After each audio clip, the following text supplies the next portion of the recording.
Армысыздар, әріптестер, қазыларым. Мемлекеттік тіл тәуелсіздік символы байқауына қатысамын.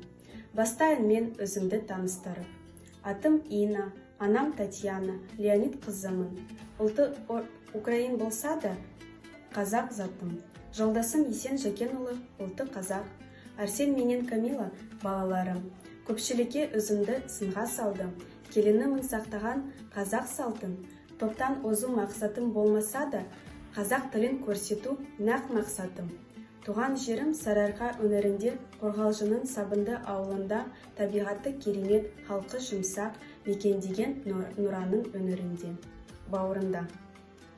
Бұл күнде Сабындының келінімін, бір үйдің анасымын, сенімімін аяулы ана, бақытты жар, асыл ұстаз, әріптеске адал дос серігім. Жарысу мақсат емес нансаңыздар, жеңіске лайықпыз баршаңызға. Басты мақсат тілімнің мәртебесі. Сәттілік тілеймін мен баршаңызға.